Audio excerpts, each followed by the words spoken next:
All right. Good evening, everyone. Can you please find your seats? We'll start the Freeholder agenda meeting of Thursday, May 23rd, 2019. Clerk of the Board, would you please call the roll? Freeholder Estrada. Present. Freeholder Garrettson. Here. Freeholder Granados. Here. Freeholder Hudak. Here. Freeholder Palmieri Muedad. Here. Freeholder Staten. Here. Freeholder Williams. Here. Vice Chairman Mirabella. Chair Kowalski. Here. Chair, you have 8 freeholders present. Thank you. Would you please lead us in the prayer and salute to the flag?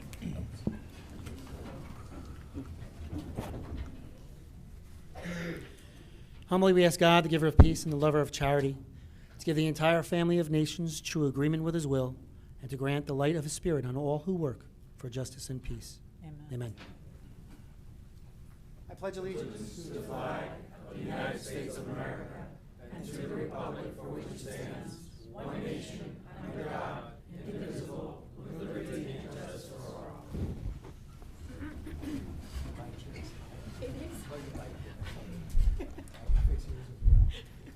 Welcome, everyone, to our Freeholder meeting, and we're going to start out Chair, with the presentation. pardon me. Oh, excuse me. I have to ask the clerk to read the Statement of Compliance with the Open Public Meetings Act. Thank you, Chair. The Chair wishes to announce that pursuant to the requirements of New Jersey statutes annotated, Title 10, Chapter 4, Section 10 of the Open Public Meetings Act, adequate notice of this meeting of the Board of Chosen Freeholders of the County of Union has been given by mailing the annual meeting schedule for the year 2019, along with periodic changes necessitated by circumstances, to the newspapers circulating within the County of Union who are designated to receive such notice, and by posting the annual meeting schedule for the year 2019 in the Administration Building, and further by filing the annual meeting schedule for the year 2019 with the Office of the County Clerk. Thank you. So now I'll call upon Freeholders Granados and Estrada for tonight's first presentation, congratulating the Elizabeth Portugal Day Committee on their 41st anniversary. Freeholders. Chair, if you don't mind, too, joining us up front. Thank please. you.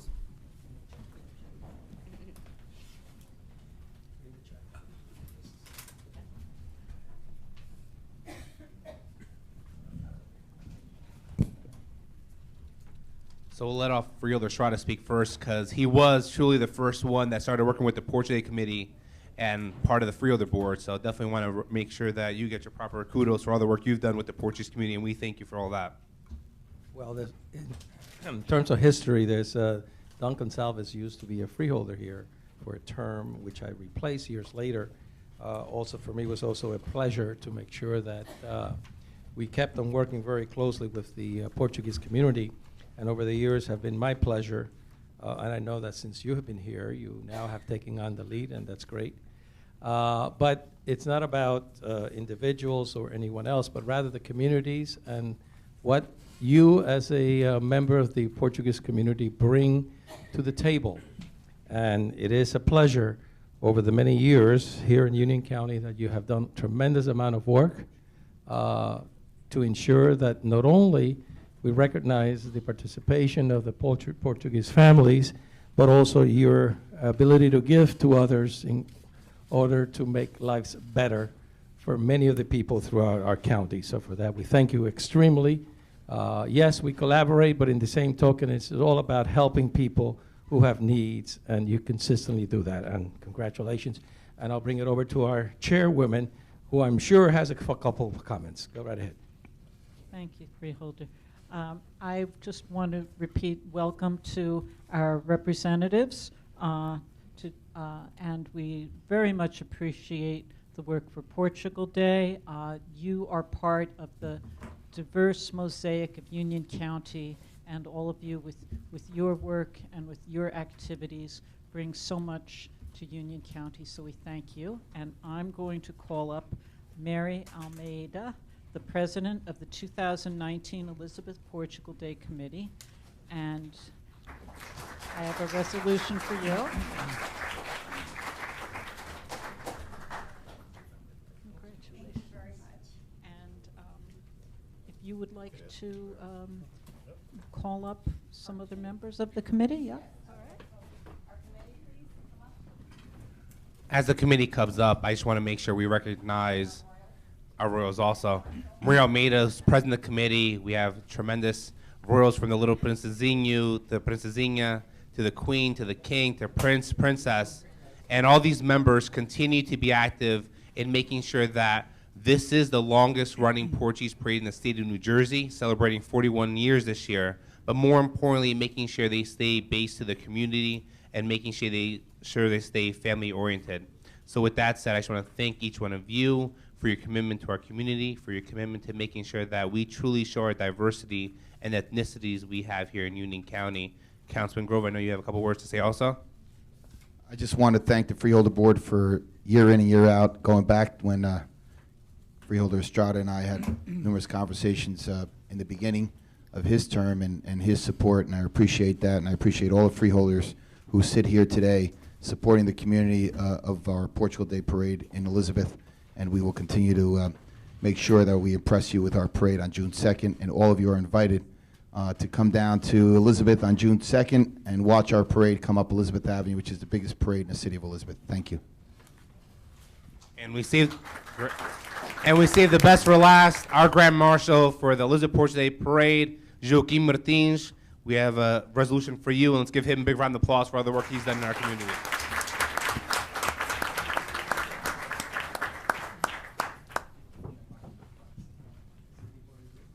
I'm not going to read his whole entire resolution, but Martins truly has been somebody who has been involved in the community from day one, somebody who volunteers his time, works for Luz Americano, the Portuguese newspaper, which is one of the largest newspapers in the country, but more importantly, somebody who continues to make sure that the youth of our community have somebody that they know they can always talk to and look up to, and we thank him for his service. So hopefully on June 2nd, you come out to support the Portugal Day Parade. On May 31st, the Portugal Day flag raising in front of City Hall in Elizabeth, and the Union County First Annual Portugal Day Parade on May 30th in front of the courthouse. Thank you.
Freeholder Granados, I'm going to ask you to come back up for our second presentation with Freeholder Williams.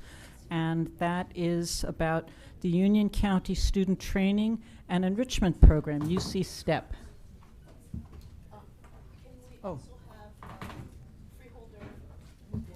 Of course. Yes, please join them, Freeholder Palmieri Mudir.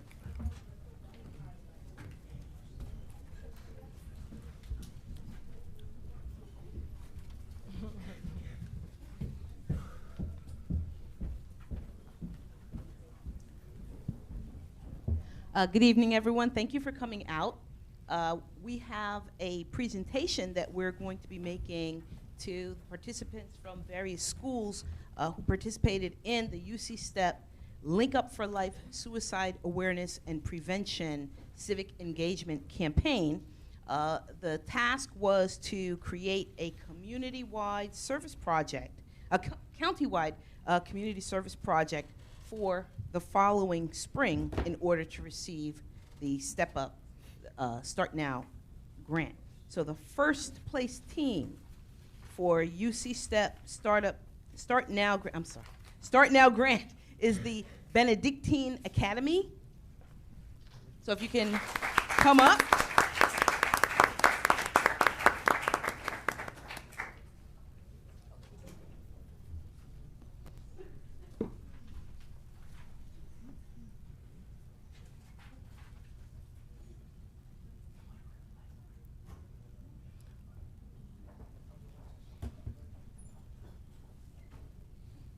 And I will read the first whereas and then the last whereas, and then we'd be honored if you'd say a few words. Okay? Whereas the Union County Board of Chosen Freeholders wishes to recognize the Benedictine Academy upon being named the winners of the 2018-2019 UC STEP Start Now grant, as well as the runners-up, the UC Teams Charter School and Roselle Catholic High School. The board would like to further recognize each of the participants in the UC STEP Link Up for Life Suicide Awareness and Prevention Civic Engagement. So I'll skip to the bottom. Now therefore be it resolved, the Union County Board of Chosen Freeholders wishes to recognize the Benedictine Academy upon being named the winners, and we would further like to recognize each of the participants, and be it further resolved that a copy of this resolution is being presented to the Benedictine Academy as a token of our high regard and esteem. Best wishes, and I'm going to pass the mic so you can say a few things. Oh. Hi, everyone. First of all, we would like to thank our leaders, who are Ms. Coupelis, Ms. Gonzalez, and Ms. Bronco from Benedictine Academy. This wouldn't be possible without them. And thank you to all of the BLT, the Benedictine leadership team, for helping out. So, thank you. Okay. I believe we need to do some photos now.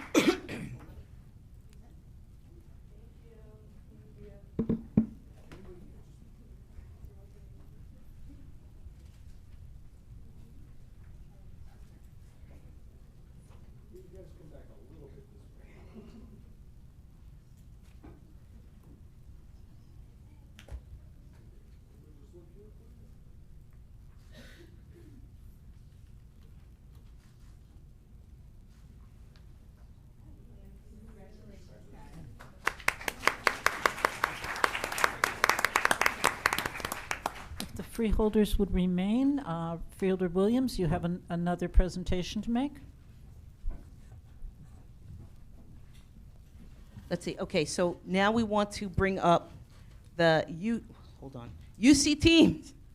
UC Teams Charter School. They were first runner-up.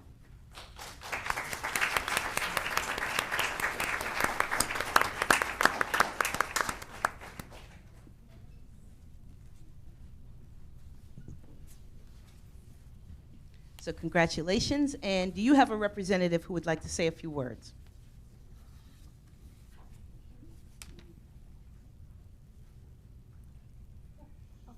So I would like to thank our leaders in helping us with this project, Ms. Tolliver, Ms. Porte, Mr. Childs, and Reverend Thorpe. They all helped us and support us, and it was all a all hands-on project, and like it takes a village, so like we're proud and did it. Awesome, that's great. So, clapping. And now, we'll come over and do some photos.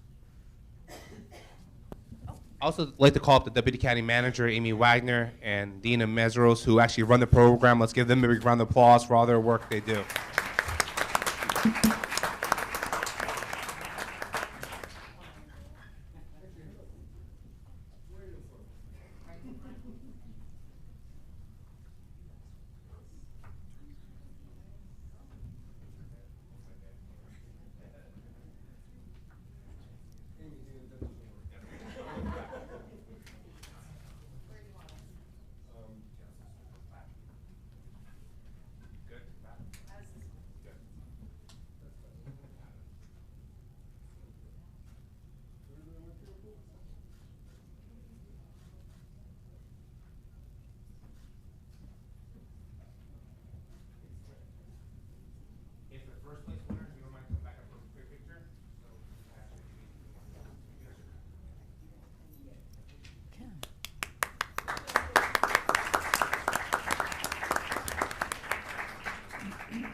And our final award goes to my alma mater, Roseville Catholic High School. So if you can please come up, congratulations.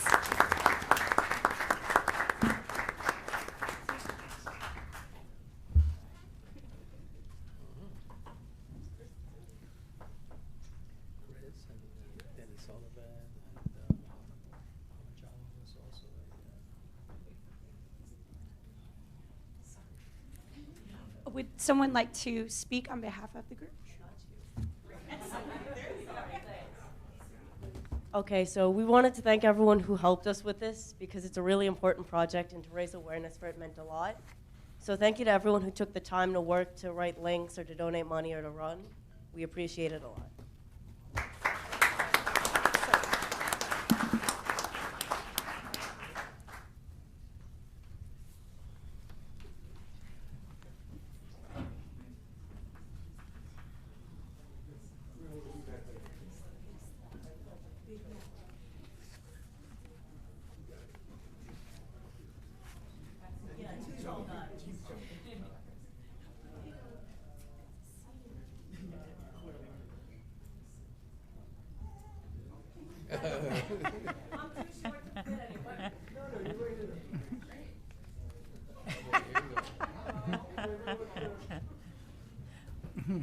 Best picture so far.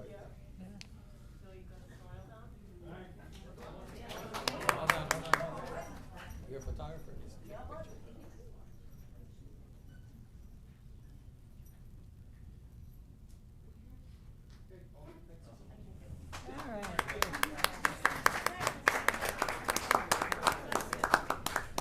Great job.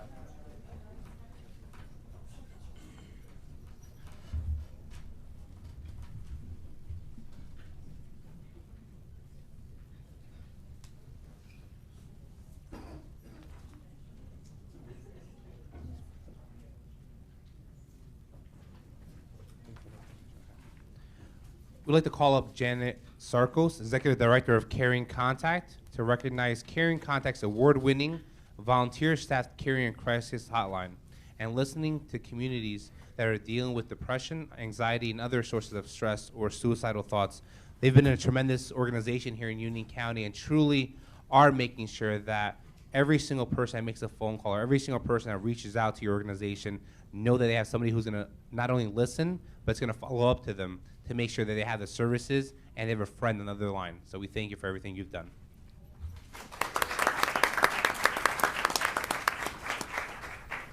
Usually when I have a chance to talk to any crowd, I talk about the hotline, but today I just want to say I am blown away by the students who raised. I did not know how much money you all raised, and it's a lot, and we appreciate it. We cannot be on the phones without money to pay for those phones, and we don't get any government funding. We have to raise everything from individuals and organizations like yours, so this means the world to us. It means that we can answer the phones for people who are hurting, so thank you guys. And one other thing is that a really neat thing that I don't know if it was originally thought would come out of this is that we got calls from a number of Union County schools who invited us in. I heard Benedictine is here, we were there. We were at UC Teams. We were so honored to go to those schools, talk about the hotline, and we really hope that kids who heard us speaking about it will be more comfortable calling. So thank you for those invitations as well. It meant the world. We talked to over 1,000 kids directly about the hotline because of you. So thank you.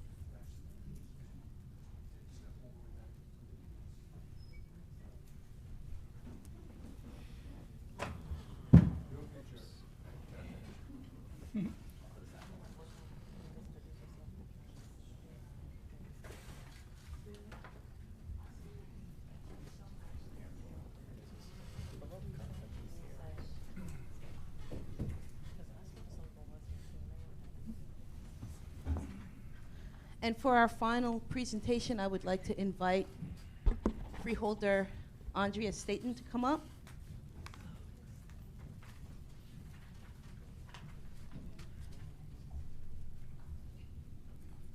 Okay, our final presentation goes to the Plainfield Yes League. YES, which is an acronym for Youth Empowered for Success, is a basketball league that was founded in 2016 by Terrence Johnson and Lenny Cathcart to provide the Plainfield area with a competitive level basketball league. In 2018, the Yes League Hoyas, coached by Mr. Brian Parker, another Plainfield resident, captured the JBA title for the Red Division by defeating Woodbridge Township, and that was the top division. That same team repeated as champions in 2019 by defeating East Orange in the championship game. The 5th grade JBA entrant, coached by longtime former Plainfield resident Mr. Yahya Abdul Rahim, also captured the Blue Division title this past winter. And I'm just very honored to be able to present this to this league. I will say that Terrence, who is here and who will be coming up, has done a phenomenal job, not only in building the Yes League, but in expanding it into several towns in Union County, Scotch Plains, Rahway, Linden, et cetera, et cetera. So we want you to come on up, and we'll make the presentation, and then we'll be asking for all of your guests, or our guests, to come up as well.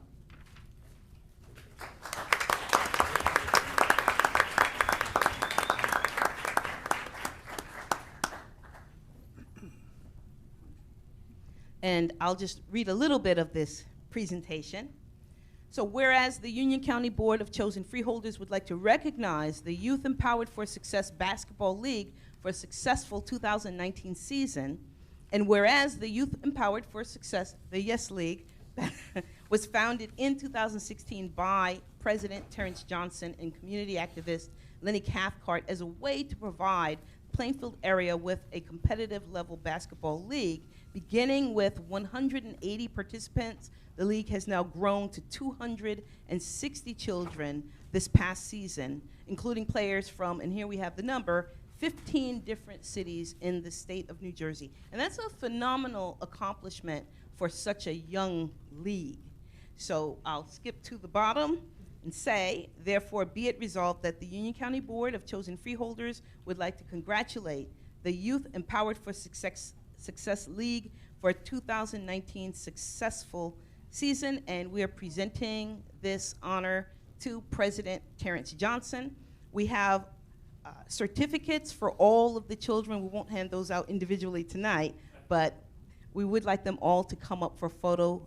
And actually, why don't you kids come up, and then Terrence, why don't you say a few words? Invite all your guests. On behalf of the Yes Basketball League, what is a faction of the Park nonprofit organization, I would like to thank all of the freeholders for having us today. This is our second time being honored. I'm not used to speaking in public, so I'm just going to say thank you and good luck to the Red Wolves. You know what I mean by that. And I would add, you know, part of what Terrence does in terms of being a community activist is he's also a member of the Plainfield Board of Education, which, as many of you know, is an unpaid and thankless job. So thank you for serving.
Thank you, freeholders. And for our final presentation, before we go into our business meeting, I am going to bring up our, another one of our guests from the Regional Plan Association. But before I introduce him, I'd just like to mention that as part of the Raritan Valley Rail Coalition, we, members of the Freeholder Board, support transportation progress here in New Jersey. The coalition was founded in 1999, and it continues to fight on behalf of more than 23,000 daily riders and more than 1 million residents living in the rail corridor. And though our efforts are primarily to reestablish and expand direct rail service to Manhattan on the Raritan Valley line, what we call the one-seat ride, we also advocate on long-term issues that affect our constituents. And Raritan Valley Rail Coalition Chair, Mr. Bruce Bergen, former freeholder, is here as well. So thank you, Bruce. And there's a table outside with information about the Raritan Valley Rail. So the Regional Plan Association is being represented here by Mr. Nat Boddigheimer, who's the New Jersey director. In February of this year, the RPA issued a report called A Preventable Crisis, detailing the economic and human costs of what a shutdown of the Hudson River rail tunnels would bring us. So I'll ask Mr. Boddigheimer to come up. He is a planner with 25 years experience working on growth and infrastructure issues, mostly in transportation, with the RPA since 2018, having previously worked for the Maryland Department of Transportation and Washington Metropolitan Area Transportation Authority. So you're going to talk with us tonight about Gateway, and I give the floor to you, Mr. Boddigheimer, and thank you very much for being here. Terrific. Thank you very much for having me, Chair Kowalski. And I also just wanted to say about it's a privilege to talk about such lofty things as the transportation out of the Hudson River, but I did also want to say it's genuinely hard, moving to see the strength of the community here as represented by all of the folks who've gathered here today. And ultimately what we're trying to do when we're working on these projects is try to make investments, encourage investments in the region that will make it possible for there to be the kind of communal strength that allows these kind of events to take place and these kinds of activities to occur. The RPA, for folks in the room, and some of you who may not know, has been around since the 1920s. We're a nonprofit. We're a planning, research, and advocacy organization, and we're the only organization in the tri-state area that thinks about issues at the tri-state area level, and we try to think about things that will make the region healthier, stronger, more vital. The Gateway, as Chair Kowalski mentioned, is the project I want to talk about. It's about getting access for residents of New Jersey to employment and other activities in New York City. Since 2002, the number of New Jerseyans who've been employed in New York City has grown as a percent of all employment in the state. And so employment in New York City is getting more and more important to New Jersey's economy. And it's reflected as a growing importance to New York itself because the share of New Jersey employees as a portion of the New York workforce is growing. It's grown from 11% to over 13% since 2002, which is a big change for that for the city. So it's really vital that we have strong connections across the river. And the problem is that one of the most important of those, the Hudson River tunnels, which carry 200,000 trips a day, about 7/8 of those are New Jersey Transit commuters, was built in 1910 or so. It's over 100 years old. It's older than the RPA. And after Superstorm Sandy, when the tunnel was flooded, it began an acceleration of degradation of the tunnels, of the electrical systems, and even of the concrete walls of the tunnels. And so I think many commuters in New Jersey are aware of the increasing unreliability of travel through the tunnel with pieces of metal falling off of the electric overhead wires, with the Portal Bridge across the Hackensack River being increasingly unreliable and difficult to close. And so all of these things threaten the reliability, threaten the viability of access to economic opportunity in the core, and we need to repair and replace them. And not only are they critical for reliable access, but they're also critical to the kind of growth in transit service into the city that's necessary, or it's not necessary, but it would be a really big boost to improving transit service to growing communities along the Raritan Valley line. So it's really important to repair these so that there's the opportunity for more transit along that corridor.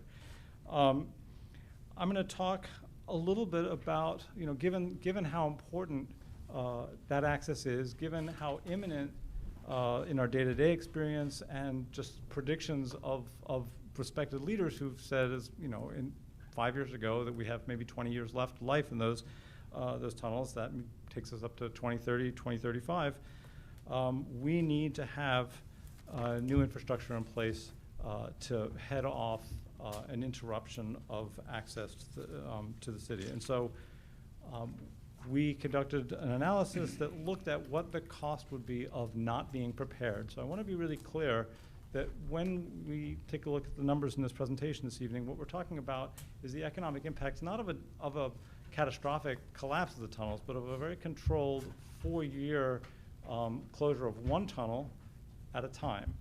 One tunnel each, 2 years each. So it's really, we're talking about the impacts of a 4-year reduction in access. While we build, so we need to have new tunnels in place to avoid these impacts. If we don't have the new tunnel in place, first we'll experience this kind of disruption and possibly much worse. So I like to characterize these as actually this is the lowest level of impact that we could expect to see. And so hopefully that doesn't frighten people too much. Other things that make the analysis I'm going to talk about conservative is that we're going to talk about travel time impacts, but when people's trips become longer and less reliable, they add time to the trip because they need, if you think it's going to take an hour plus or minus, you're going to give yourself an hour and a half time. We haven't reflected that buffer time that people add. That also would inflate the impacts. And we also, there's a finding about real estate impacts and the impacts on property values in New Jersey communities, but we haven't included any of the impacts for New York City, which were frankly just much too difficult for us to figure out how to calculate. So those are additional, but we haven't figured out what those would be yet. So just another reason that this is kind of the least amount of impact. Get the next slide, and I'll just move on. So I'm just going to talk about the scenario we modeled in order to come up with our estimates so that you understand how we got there. So right now, in the peak period of the day on New Jersey Transit, 67,000 commuters cross the Hudson River from New Jersey into New York. If you take out one tunnel, you don't reduce the capacity of the tunnels by 50%. You actually reduce it by 75%. So instead of getting 24 trains per hour through, you're able to get 6 trains per hour through. And the reason for that is basically you can send a couple of trains through, but in order to get a train through in the other direction, you have to wait for the last train in that platoon to go all the way through, clear the tunnel, clear the switches, and then you can send a platoon through in the other direction. But you're losing a lot of time while you're waiting for trains to clear the tunnel. So you're going fairly down the ladder in terms of capacity. We think that you can get 29,000 people still onto those 6 trains per hour through the peak period, partly because people will spread out throughout the peak period. There's a lot of concentration of travel around 8 o'clock in the morning. Earlier and later than that, there are trains that are operating that have vacant seats on it. So we think that you can accommodate some. So that means that we have 38,000 people who are displaced in our best estimate. And those people are going to also filter out into other ways of getting into the city as well. And some of them will take the ferry, and some of them will take the path, and some of them will take the bus, and some of them will, honestly, they'll give up. They'll work at home, they'll try and wait it out. But what that leaves us with is 11,000 people who are going to get onto cars because that's the way they're going to try to get into New York City. And when we take those 11,000 new travelers in the peak period and we put them onto a road network that's already stressed, we run the regional travel demand model at Freeholder Estrada's North Jersey Planning Authority, and we turn the crank and we find out that that has tremendous impacts on New Jerseyans throughout northern New Jersey, not just people who are displaced from transit or now more crowded on the existing transit system. And let's just go forward, and I'll just go straight through these two to this next one. So what ends up happening is, as I mentioned, path and bus riders get more crowded conditions. But when you look at how many 100,000 riders experience a trip that's now 1 to 5 minutes, or how many longer than it was today, or 10 to 20 minutes, you see that almost 250,000 riders a day experience a trip that increases by at least 10 minutes, and 100,000 drivers a day see commutes that increase by almost or more than an hour. And that means that if you're commuting from Summit to Elizabeth, you could be someone who's impacted whether you're on the train or not, because the already stressed roadways are filled with more people. And what we did was to convert these kinds of impacts into economic impacts. We looked at the value of people's time, the lost wages, the lost work for some of those people who are not able to find a way into Manhattan, who eventually take a lower wage job in New Jersey compared to what they would have had in the city. We looked at the increased travel time and idling time for the freight and distribution networks. We looked at the number of Amtrak riders who were no longer able to get a seat on Amtrak and who are going to compete for slots on the regional air system and who are now paying higher prices for air travel. So let's just scroll through for some of these to the next one. And in addition to all of those impacts, increased travel time for so many New Jerseyans, all those lost wages, all those lost business revenues, the higher airfares, you also have an impact on property values. This goes back, and the estimate that we made goes back to work we did around anticipating the ARC project in 2010. And we looked at a couple of projects that had reduced travel time from northern New Jersey communities into Manhattan. And we found a correlation between reduced travel time from investments in the rail system and increases in home value. And so what we did is we took that relationship between reduction in commute time and home value increases, and we basically applied that in reverse. And we said, if the model tells us that travel times are going to increase to communities, well, that's going to have a comparable reduction in home values. And so we applied that to all of the property around all of the stations in the Northern New Jersey rail network, which is a really shockingly large percentage of all real estate in New Jersey. 40% of the real estate value in New Jersey is within 2 miles of rail stations. So it has a disproportionate impact. And again, these were reductions in property value that are occurring over a 4-year period. So, you know, we anticipate that there will be reduced property tax values, but there's a certain kind of time delay, and this is what the estimate is in property tax losses if property values suddenly dropped and properties were also reassessed. I think things are obviously a little bit murkier than that, but this gives you an idea of what the magnitude of the losses could be if this was a sustained condition. And the one thing I would say is that Union County, of all the counties that we modeled, it would be the hardest hit of all those counties. It was $1.8 billion in property tax losses estimated over that 4-year period. But again, we're still predicting that this is the least bad scenario that we're modeling, the most conservative model that scenario we modeled.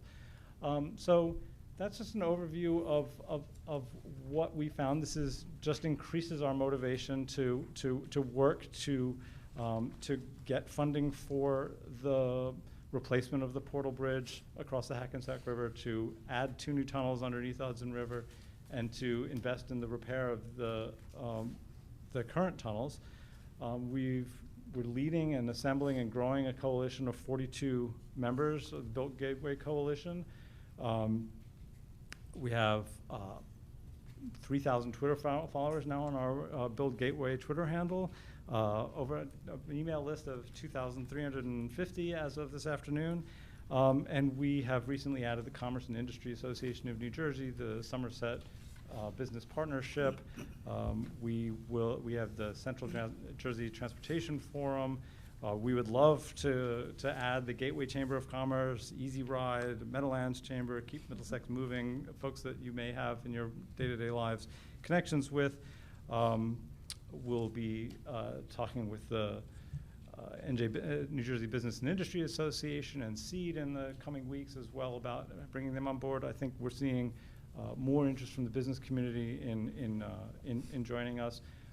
And we would love to add you all as well to that coalition. And I forgot to mention, we've also had the extremely energetic support and participation of the Raritan Valley Mayors Alliance and Rail Coalition. So they've been terrific, and we're so glad to be partnered with them.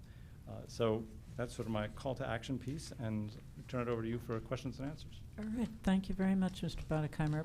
We're actually not opening to public questions at this time, since this is an agenda session and it's freeholder comments, but if any freeholders have questions for Mr. Boddikheimer? I guess let me just mention that we can put a link on the county website, correct? Yes, we'll have a link so that people can reach you at the RPA with further questions, and also so they can get information about the Regional Plan Association and about the Raritan Valley Rail Coalition. So terrific. Great. Thank you very much. Thank you very much. Thank you for the opportunity to speak.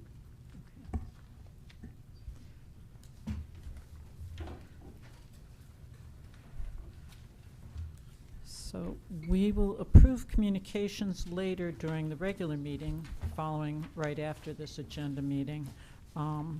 And now to go over our resolutions. First, I'm going to call up Laura Scutari, Director for the Department of Administrative Services. Good evening. The Department of Administrative Services has 2 resolutions on the agenda, and I will try to answer any questions.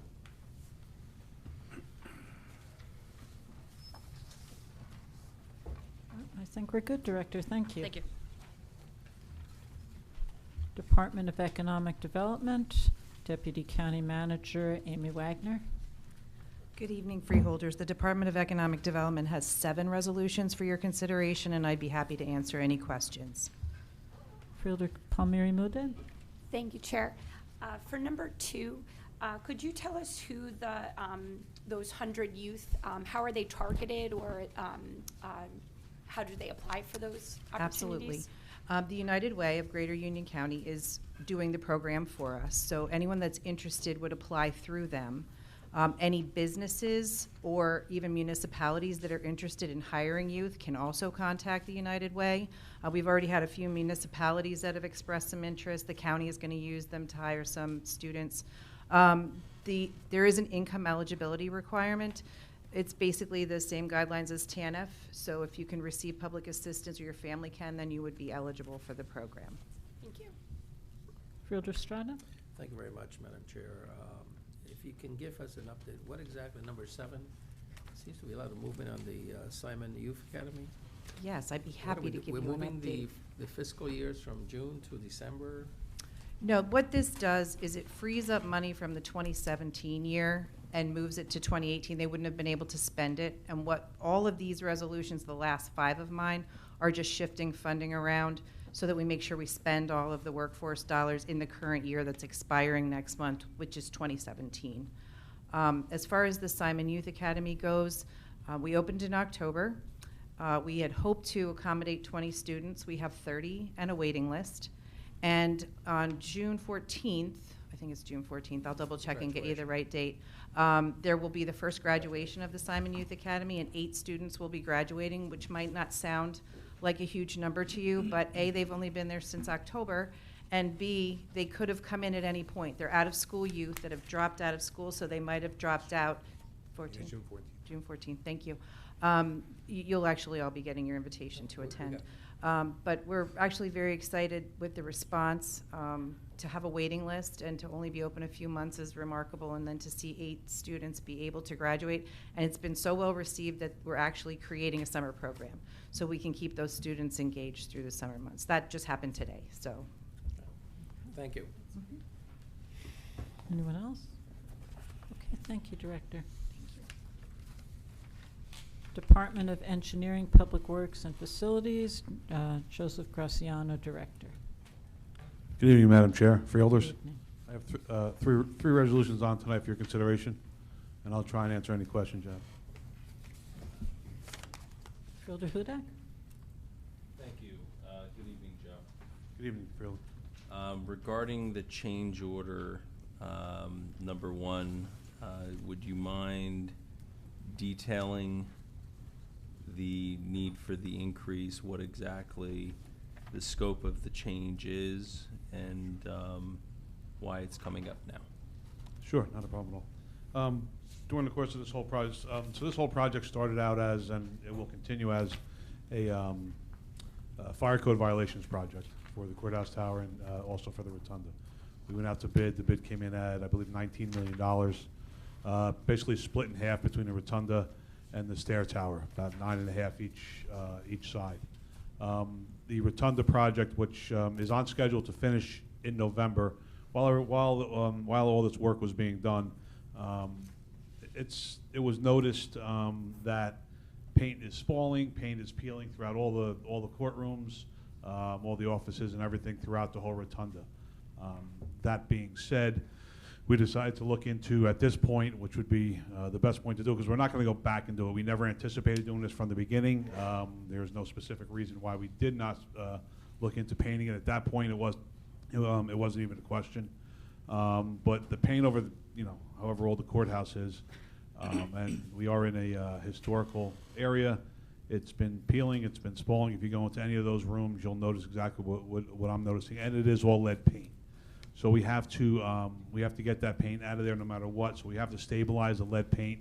They come in, they'll scrape it, they'll seal the walls and everything, and then they will repaint everything. 80,000 square foot of wall space will be repainted. Half of this change order, Freeholder, is for the lead paint stabilization. $419,000 roughly is for the lead paint stabilization project, and then the other part of this change order is for the painting of all those walls after they are stabilized throughout the rotunda, including the ceremonial courtrooms and the liking. So that is the reason that we're doing it. That's what has to get done. If this does get passed, we would like to get this thing moving. And again, like I said, we are currently still on schedule. We're going to stay on schedule. Even with adding all this to there, we're not changing the end date of November of this year of 19 is when we anticipate to reopen the rotunda and all those courtrooms again in November. And then June of 21, I believe, is when the stair tower project will be completed. So then once we finish here, we transition over to the stair tower, which brings you your new form of egress from the ground floor all the way up through the stair tower. Through the tower building. And so we're on schedule, and we'd like to do the painting now because we're not going to go back and do it. So I hope this answers So your I question. guess just a couple of follow-ups Sure. on this. In the original specs for the project, where did that come from? Is that through the construction management? Was that through engineering? How exactly was that determined? That was through, I guess, again, I'm just going to go back to say the whole thing was originally done for fire code violations. So it's been going on for 15 years. So the whole thing was designed through architects, through engineers, through that whole project, but specifically and strictly for fire code violations. That's fire sprinklers, that's fire alarms, that's everything that went through all the courthouse. We had to get into to be able to re-inhabit the building and to get back into the courthouse to have the proper forms of egress. So the paint was never in any discussion. I mean, I've been here 13 years. We haven't even brought that up, so there's no real... Yeah, no, I mean, at the end of the day, if there's lead paint, it has to be abated. I mean, I guess my concern... I don't want to interrupt you, but sure. just 1 second. It's not an abatement that gets done with the lead paint. I just want to explain that because once you say the word abatement, it gets a little bit crazy. Sorry. So lead paint will get stabilized. Lead paint will get stabilized. It'll get remediated to a point, but it'll be stabilized more. So it'll be on the walls. As long as it's not what they call friable, they can stabilize that paint, and you can repaint over that, and then you're fine. And again, a lot of this, again, we're in a... Because most older structures have some coat of lead paint. Yes, at and some point. it's all over the courthouse. So I mean, it's not unsafe at all, unless Sure. it's unless it's at a point where it's spoiling, or it's friable, or it's shipping, or it's in the rugs. So that's all also one of the reasons why this is a great time to do it if we're going to do it. No, I appreciate the clarification on that. I'll I didn't mean to interrupt you. I apologize. No. It's an important distinction, and I appreciate that. I guess my only concern is just in terms of the specs of the. I mean, look, at the end of the day, so not abatement, stabilization. Obviously, we would have had to dealt with this because we're stabilizing these walls, and we would have had to do it. I guess my concern is just in the specs of the projects that it wasn't anticipated that we were going to be stabilizing walls that they'd have to be painted. Okay, good point. Also, just understand too that this board, throughout the years of my tenure, we've been putting money aside for this project. We put aside money for this project up to almost $25 million. Again, the project came in $6 million under budget. Yeah. So we're not going over and above. We're not rebonding for any more money. We still have the money that we have in these accounts that we will be using for. No, Joe, and I appreciate the job that you're doing managing them, and I think I speak for all of us. I think we have a good amount of faith in the department to manage these projects, and the fact that it's coming in so much under budget is such a good thing, and we appreciate it. I'm just more concerned on, I guess. And I don't know, that's why I said I don't know if this is an engineering question, I don't know if it's a construction management question, but it's something where it's obviously something that was going to have to be done, and it should have been in the specs, and that's just something I think I would like to see carried back to whomever, and I'm not sure where that responsibility lies. I appreciate that, no problem. Because obviously, we're going to stabilize a wall, we're going to have to paint it. Sure, absolutely. And I think it's the right thing to do, but I also think that it's something that should be, when the board we're bidding for a project, we're authorizing payment on a $20 million project, that's a significant increase that, obviously could have been included in the initial bid. Sure. Okay. Thank you. And also, just again, I just want to. I'm not gonna anticipate anything because I don't know what's gonna happen when we get into the stair tower. Yeah. Project. So that's 13 stories. I mean, that how we're old's the going building? It's 100 and 100-something years old, but I mean, we're going Yeah. through Judge Cassidy's corner, her courtroom, all the way up to the top. So I don't know what we're going to encounter at that point. I mean, right now, everything's Yeah, stable. no. Once we open up the walls, once we put in all the new fire sprinkler there, I might be back to this board again for some more stuff. No, and I certainly appreciate that. Whether it's not painting or not, so. It's not a question of like and I know just conversations we've had as you've taken down walls and the interesting things that we discover from late 19th century, early 20th century engineering that you found that there are going to be surprises. But this seems like it would have been this should have been anticipated, and that's the concern here, and I just want to relay that to you. Okay. Thank you, Chair. Freeholder Estrada?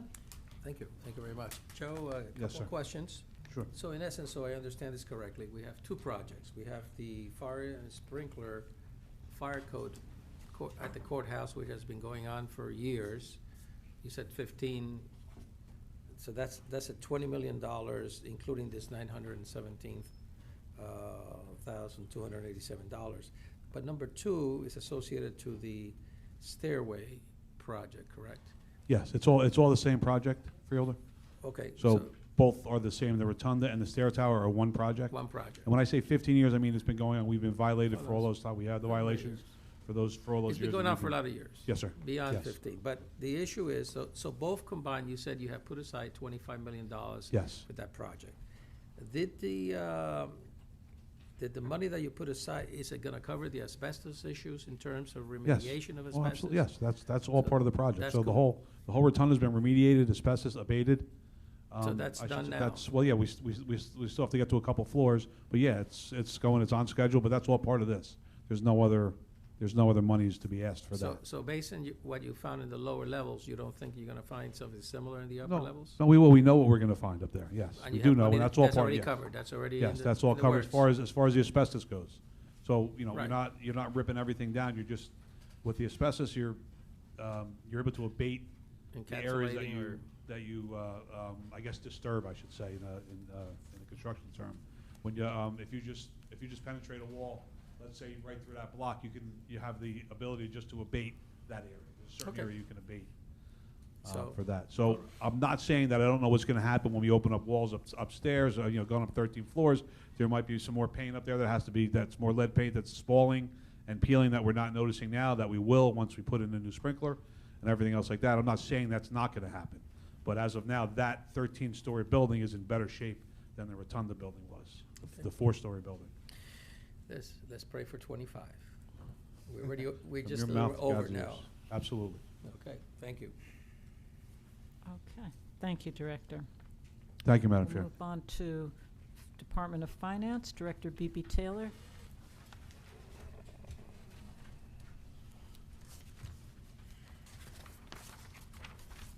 Good evening, Chairman and members of the board. The Department of Finance has 13 resolutions for your consideration this evening, and I'd be happy to answer any questions.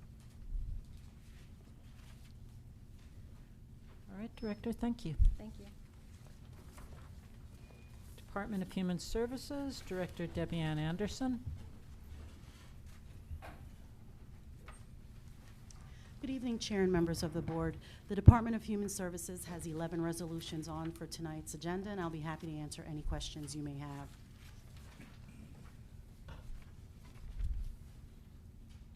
Fielder Palmieri Muddin. Thank you. Could you tell us a little bit more about number 2, what the Reconnections program entails? Absolutely. The Reconnections program is a partnership between the Urban League, and it's working with reentry population, individuals that are returning from incarceration. We're working on job placement, finding them housing, counseling, et cetera, to make sure that we're reintegrating them into the community to be valuable citizens. Let me ask about number 5, Director, the GAP spending program. I think sometimes and the members of the public forget what GAP means, but if you could just explain that a little bit. So the GAP program, this is really pertaining to the Division on Aging. This is working with our senior population, and it's awarded to 4 of our partners, used to be known as a peer grouping. So this is more so SAGE, Center for Hope, Jewish Family Services, and it's working through the hospice and home care services for Union County residents, uninsured or underinsured. Thank you. Any other questions? Fielder Garrettson? Yes, thank you. Could you also explain number 6? So number 6 is our award from the Department of Housing and Urban Development from the federal government. It's about $4.1 million. So it's really the focus on our affordable housing components throughout the Union County. So it's supportive housing, it is housing for youth, housing for individuals with disabilities, housing for vets. So our award is about $4.1 million this year. We're up about $335,000 from over last year. Thank you. All right, thank you, Director. Thank you. We'll call up Director Ron Zuber, Parks and Recreation.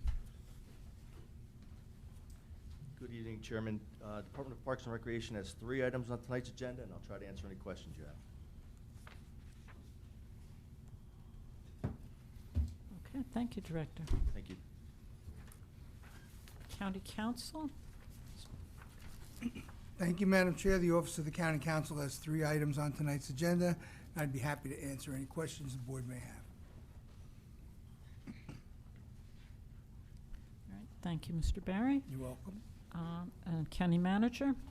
Thank you, Chairman. I have 1 item on tonight's agenda. I'd be happy to answer any questions. All right, thank you.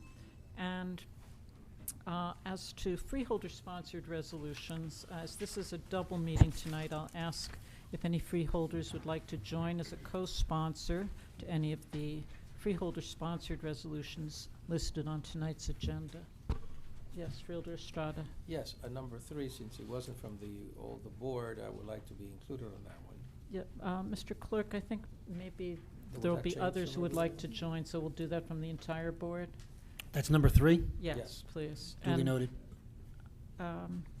Perhaps Freeholders Granados and Estrada wouldn't mind if the rest of us join you on number 4 No, for not at Portugal all. Day? Not at all. Okay. Chair, Yes. Chair. I was actually going to suggest 3 through 6. We may want Yes. to change Yes. those I agree. to being from the board. Yes. 5 and 6 as well, Clerk. Duly noted. All right, anything else? Very good. So may I have a motion to adjourn? So moved. Second? Yes, thank you. Moved by Freeholder Hudak, seconded by Freeholder Williams. All in favor? Aye. Aye. Let's take a 5-minute break, and then we will continue with